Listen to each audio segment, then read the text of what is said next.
नमस्ते डिस्कवरर्स। क्या आप जानते हैं कि हमारा दिमाग एक से भी ज्यादा शक्तिशाली है?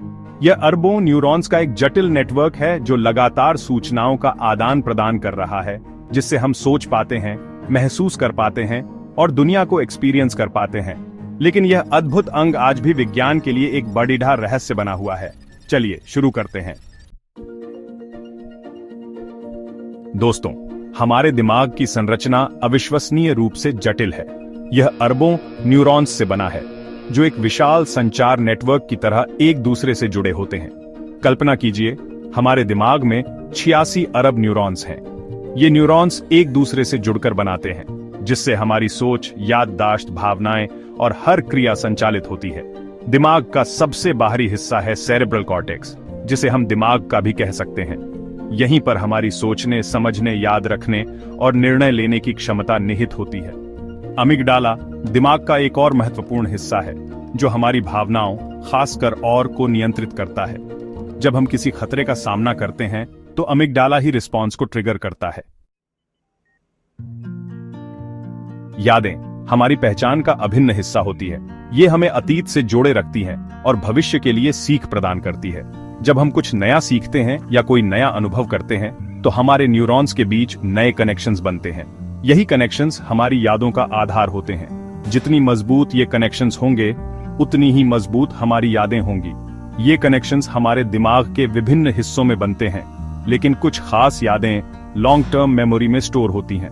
लॉन्ग टर्म मेमोरी में जाने वाली यादें दिमाग के एक हिस्से में स्टोर होती हैं, जिसे हिप्पोकैम्पस कहते हैं। यहाँ ये यादें और मजबूत और स्थायी बन जाती हैं। हिप्पोकैम्पस में यादों का समेकन होता है, जिससे वे अधिक स्थिर हो जाती हैं। लेकिन क्या आप जानते हैं कि हर बार जब हम कोई पुरानी याद करते हैं, तो वह थोड़ी बदल जाती है?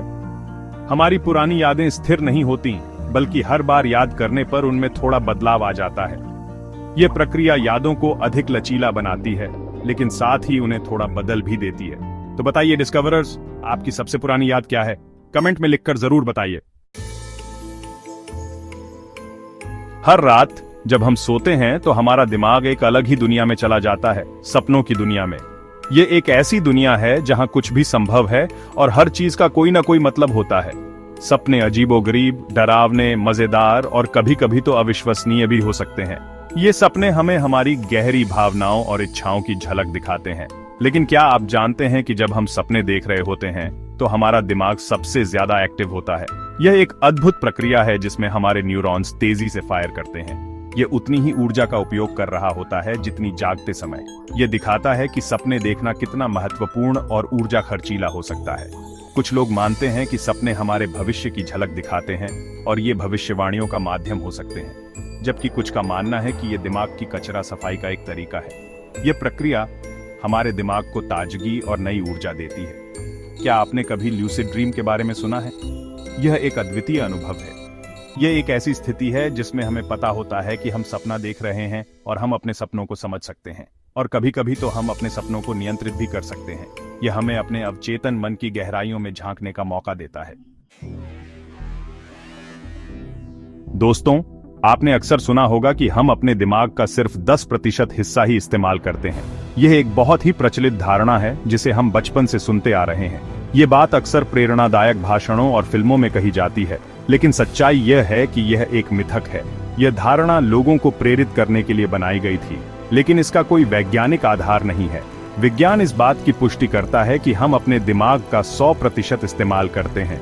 MRI और अन्य ब्रेन स्कैन तकनीकों से यह साबित हो चुका है कि हमारा पूरा दिमाग हमेशा एक्टिव रहता है। दिमाग का हर हिस्सा एक्टिव रहता है, चाहे हम सो रहे हों या जाग रहे हों।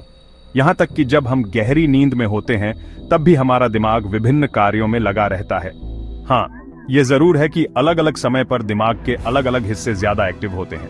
ये इस बात पर निर्भर करता है कि हम क्या कर रहे हैं और किस प्रकार की गतिविधि में संलग्न हैं। उदाहरण के लिए, जब हम कोई किताब पढ़ रहे होते हैं, तो हमारे दिमाग का भाषा केंद्र ज्यादा एक्टिव होता है, क्योंकि हमें शब्दों को समझने और उनका अर्थ निकालने की आवश्यकता होती है। जबकि जब हम संगीत सुन रहे होते हैं, तो संगीत केंद्र ज्यादा एक्टिव होता है। ये दिखाता है कि हमारा दिमाग कितनी जटिलता से काम करता है और हर समय विभिन्न कार्यों में लगा रहता है। दोस्तों, हमने दिमाग के बारे में बहुत कुछ जाना, लेकिन सच्चाई यह है कि यह अद्भुत अंग आज भी विज्ञान के लिए एक पहेली बना हुआ है। सबसे बड़ा रहस्य है चेतना का। हमें खुद के होने का एहसास कैसे होता है? हमारे विचार और भावनाएं कहां से आती हैं? ये ऐसे सवाल हैं जिनका जवाब विज्ञान अभी तक नहीं ढूंढ पाया है, लेकिन विज्ञान लगातार प्रगति कर रहा है। आज वैज्ञानिक ब्रेन कंप्यूटर इंटरफेस जैसी तकनीकों पर काम कर रहे हैं, जो भविष्य में हमें अपने दिमाग से कंप्यूटर को कंट्रोल करने की क्षमता दे सकती है। क्या भविष्य में हम दिमाग के सभी रहस्यों को सुलझा पाएंगे? ये तो समय ही बताएगा। तो डिस्कवरर्स, कौन सा दिमागी रहस्य आपको सबसे ज्यादा हैरान करने वाला लगा? क्या यह यादों का बनना था, सपनों का रहस्य था, या फिर चेतना का अनसुलझा सवाल? कमेंट में लिखकर जरूर बताइए। अगर आपको यह वीडियो पसंद आया और आप मानते हैं कि दिमाग वाकई में एक अद्भुत अंग है, तो वीडियो को लाइक करें, चैनल को सब्सक्राइब करें और घंटी बजाना न भूलें, ताकि आपको हमारे आने वाले सभी रोमांचक वीडियोस की सूचना मिलती रहे। अगले एपिसोड में हम एक और हैरान कर देने वाले सवाल पर चर्चा करेंगे। क्या हमारा ब्रह्मांड एक सिमुलेशन है? तब तक के लिए नमस्ते।